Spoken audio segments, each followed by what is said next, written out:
This is something of a last-minute project. In fact, last year I had started typesetting A Christmas Carol by Charles Dickens and had wanted to bind it then. But unfortunately, as is often the case with me, I didn't get it finished. And this year I was really determined to do so. So I did get it typeset, and yeah, I've had a couple of challenges and unexpected things happening with the binding, which I'll explain in the course of the video. So it didn't go quite according to plan, but nevertheless I was determined to get it done, and the video won't be perfect, but I thought you may appreciate it. Hopefully next year I'll have something else and maybe something to offer more broadly related to this.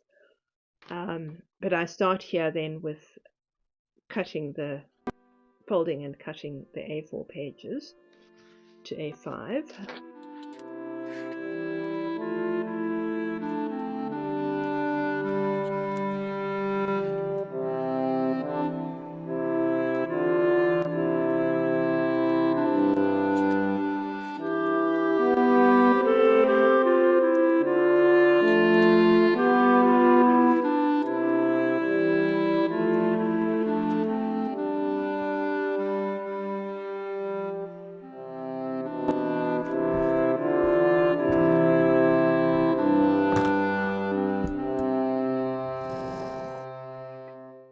This leaves me with a collection of consisting of 4 sheets each of which will become a signature of 16 A6 pages. And the next step then is simply to fold these. Sometimes I fold them individually. I've shown that in other videos, but I decided this time to have a go at folding them all together, all 4 sheets, as a signature. When all my signatures are done, I'm going to press them before stitching the book block.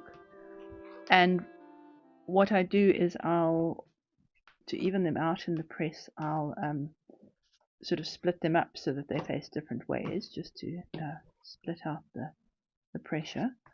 And I'll leave them in the press for a couple of hours, or it could be longer.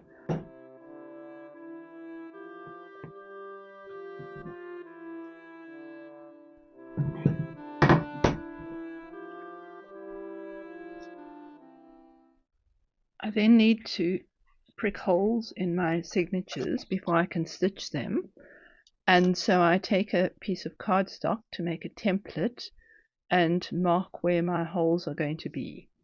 I've showed all of these processes in greater detail in the series on case binding, so I won't get into any details here.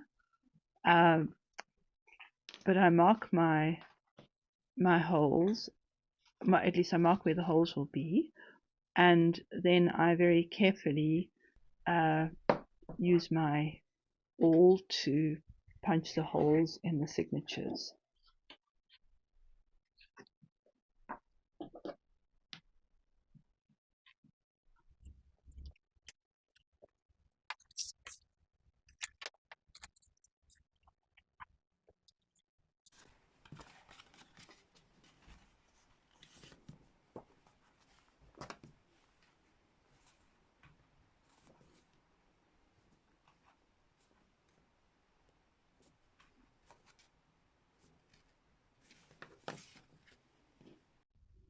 And when I have my holes punched, then it's time to stitch the book block together.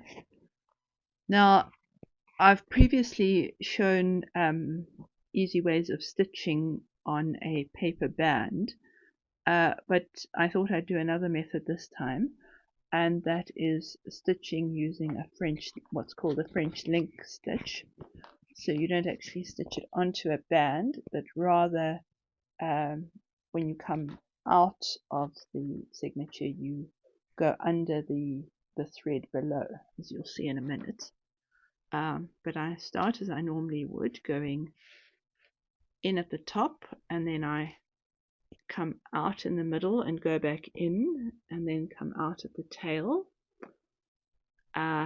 And then with the second signature, I go in at the tail. I'm just opening up the holes first, but I go in at the tail, come out in the middle. And this is where it's a little bit different, because instead of going around the band, I put my needle up through the stitch outside the first signature, just to link it there, and then I'll go back in and come out at the head again. And I'll then pull my threads firmly and tie those with a knot. There are lots of other ways of doing this, but this is just a fairly simple way. I'm gearing this video, well, I'm gearing it to sort of beginners, because I had thought I would make this text block available for people who wanted to bind it themselves, but unfortunately things didn't go according to plan, so that might only happen next year. But anyway, I decided to do a fairly easy way of binding so that it can be accessible to others who might not have much experience. And then I basically go back into my third signature,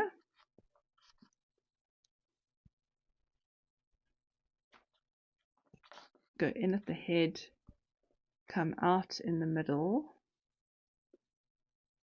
and here again I will take my needle and go through the stitch below it so that it's secured there, and then I'll go back into it and come out at the tail. And then it's time for the kettle stitch, which links the tail of the signature to the signature below it. So I go under the signature and around the thread below it, bringing it up into a knot. And then I'll take my fourth signature, go back into that, and basically repeat the process, going up and down the signatures until they're all stitched together.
And when I get to the last signature, which is actually the first signature, I go up it again, and at the head I then finish it, tie off a knot by doing a double or a triple kettle stitch, going through the threads below.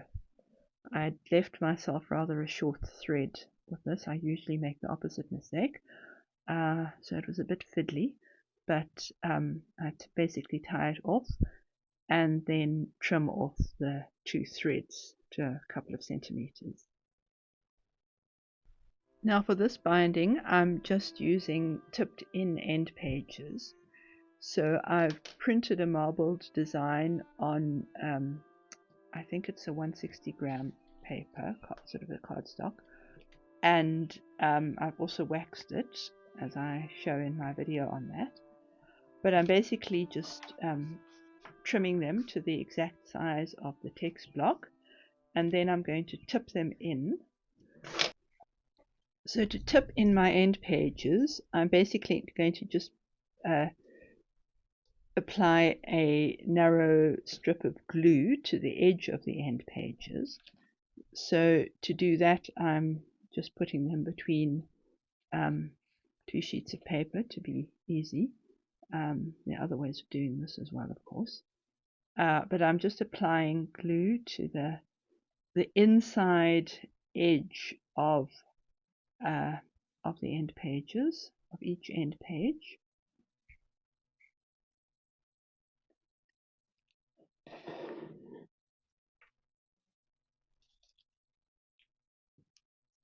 You do need to make sure that they, particularly with some designs, that you have them the right way up and that they're on the front or the back as appropriate. But then I basically just place it over the book block, making sure to position it right, and then rub it down well. And I then repeat the process for the back end page.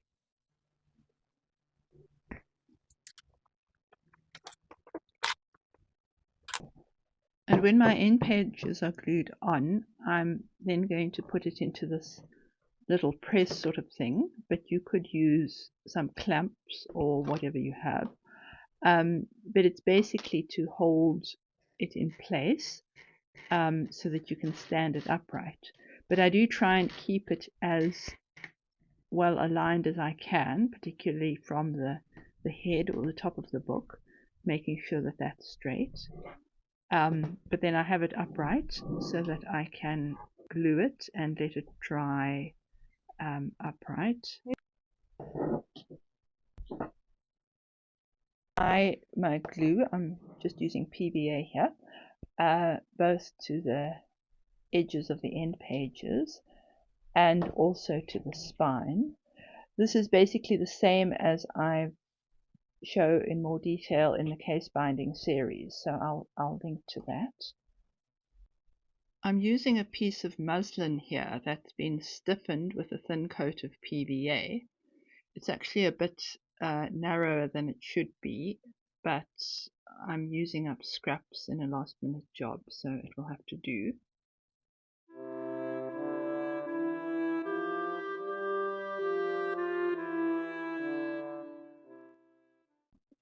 And once the glue has dried, well, ideally once it's dried but is still fairly soft, I will round the text block.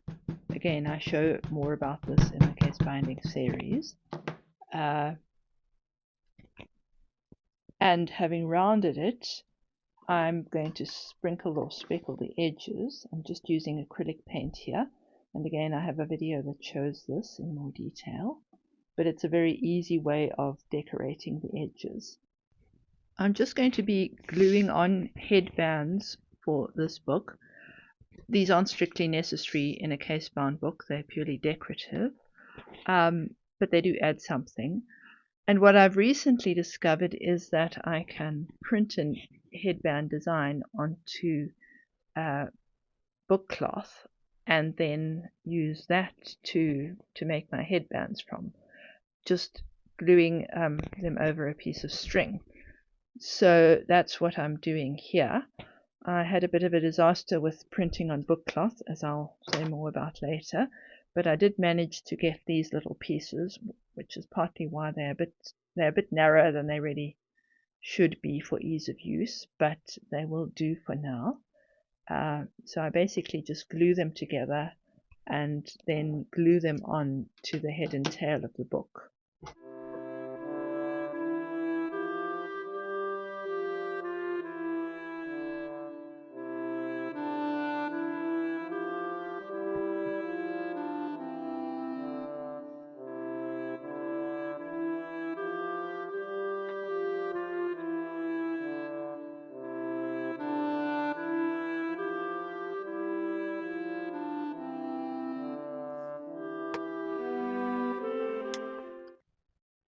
Once the text block is done, I turn to the cover.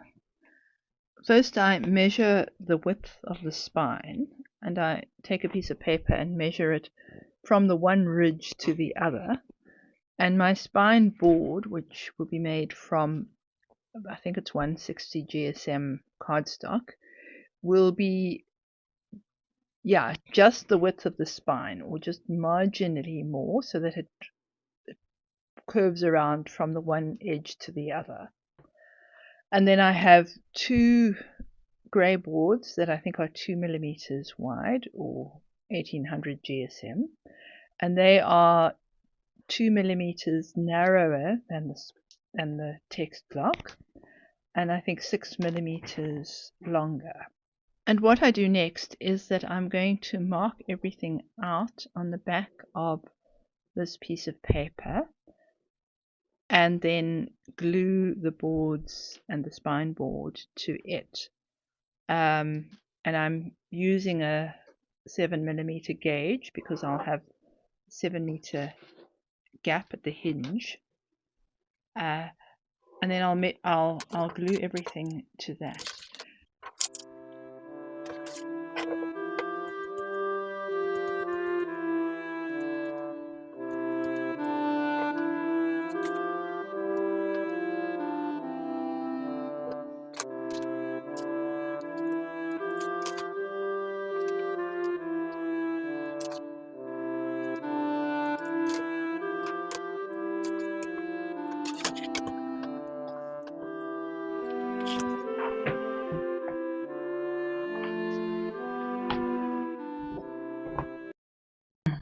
Now is probably the time to explain the disaster I had with this project. I had intended to do a printed book cloth and had spent several hours tweaking the images from the original edition of A Christmas Carol, but unfortunately I had a problem with my printer yesterday, and so eventually I just had to give up on that for now. So I decided to use this piece of paste paper that I had done. In fact, I show how to do it in my previous video. So I'm just going to use this cover for now, the paste paper. I think the color is sort of fairly Christmassy. It won't go that well with the end pages, but anyway, this was all rather last minute, so it will have to do. And hopefully by next year I'll be able to use the other one that I've done. I usually prefer to put the glue on the cover material, but in this case, because the paste paper does have a certain pull in it, I thought it would be better to actually apply the glue to the cover, that I'd glued onto the paper, sort of mock-up cover. I also wouldn't normally keep that extra paper there. It helps to be able to check that you've got the sizes right. But with book cloth I was going to take it off because it would be too thick at the joints. But because I'm just using paper, I'm going to keep that because it'll add a bit of strength at the joints. So I basically apply my PVA glue liberally to my cover, or to the boards, and then I will place that down on the back of the paste paper to make my cover.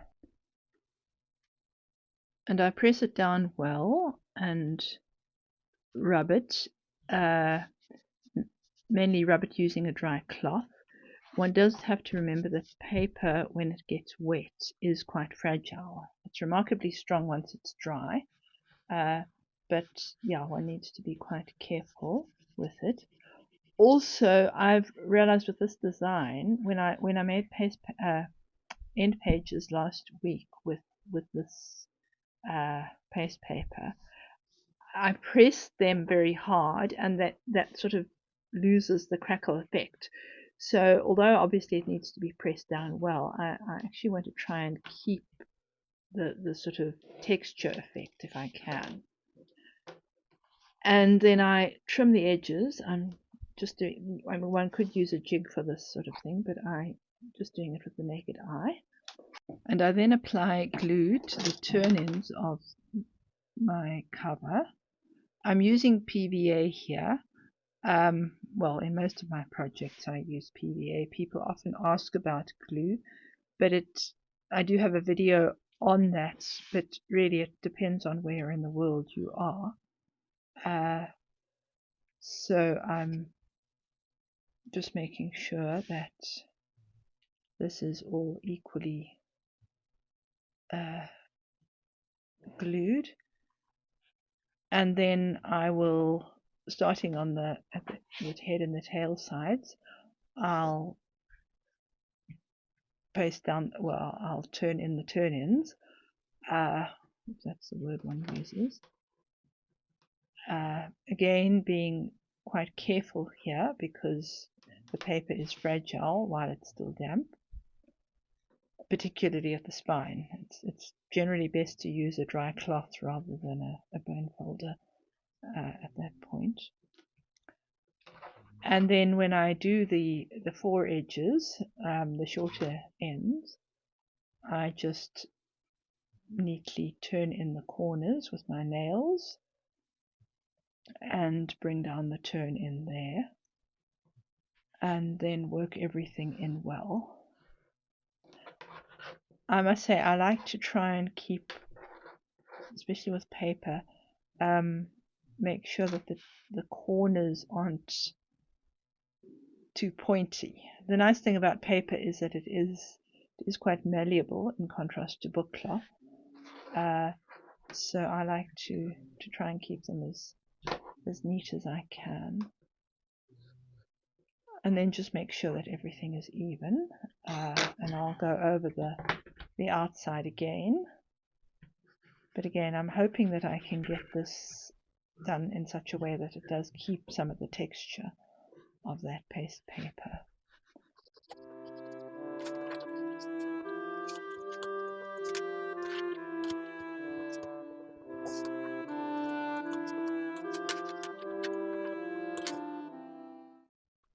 And I then place my cover under a weight to dry.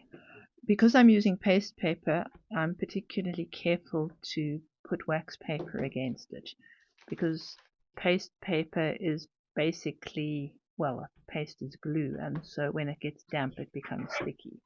So one has to be careful with that. And then once it's dry, I'll first of all check the size to make sure that it fits. Well, in fact, I had checked it earlier. But yes, this gives me an idea of how it's going to fit when I case it in. And then I've explained all of this in the case binding series in more detail. But I'm using PVA here. If you're new to this, you might want to rather use a mixture of PVA and paste, because that gives you more time to manipulate it before it dries, because this can be a slightly tricky process. But I confess I tend to just use PVA. And I apply that first to the back end sheet, to the paste down of the end sheet, and then I carefully position it down to where I had seen it fits onto the back cover, and I place it down, and then I'm going to bring the front cover across. So first I'll use my waste sheet again and apply my glue onto the paste down. And yeah, as I say, I use PVA, but if you're starting out and you feel nervous about being able to get the cover in place properly, then you might feel more comfortable using paste or a mixture of paste and PVA. It just allows you more wriggle room, really. And then I pull it down and I check that it's placed correctly, and if necessary I manipulate it slightly, check that no glues come out, and then I'm going to press it briefly again, particularly because of, well, actually no, those aren't paste paper, the end page is on paste paper for this book, but nevertheless I tend to put wax paper in there anyway. but I will also put wax paper against the paste paper just to stop it from sticking.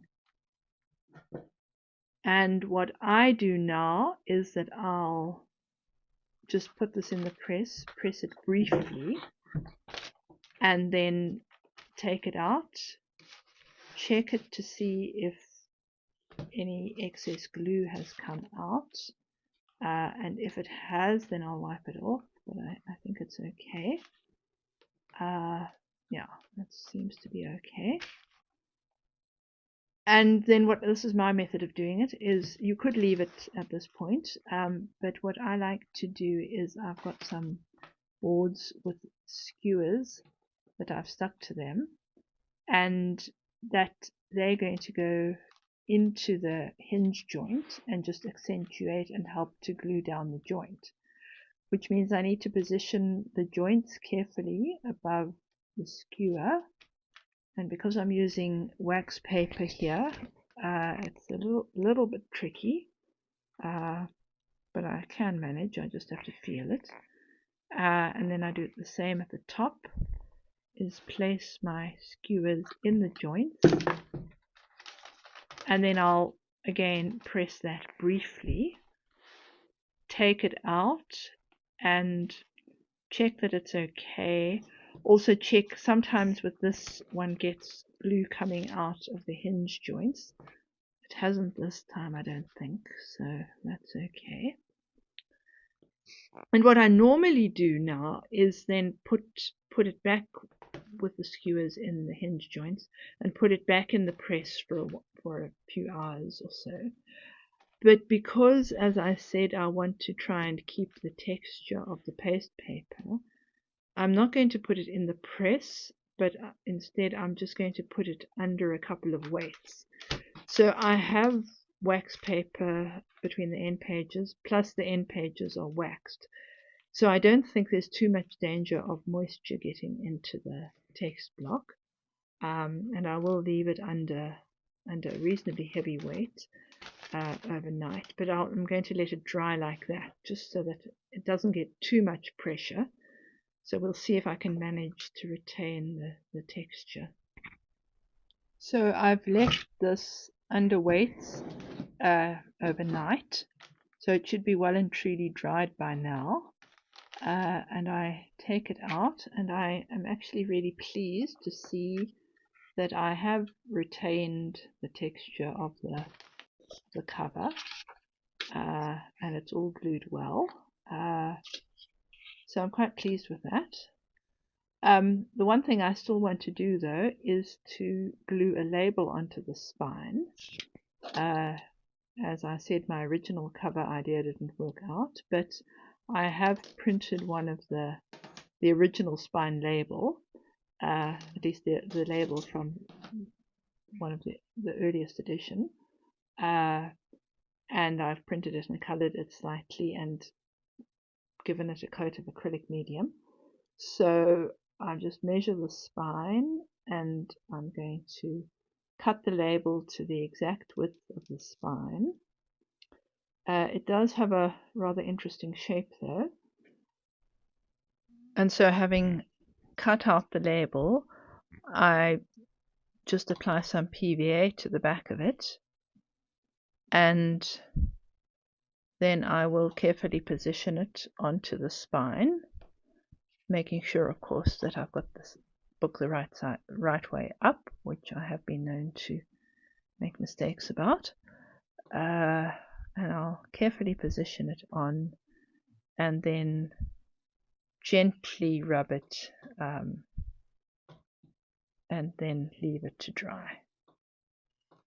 Generally, it's best to rub it with a dry cloth, I found, not too hard until it's drier.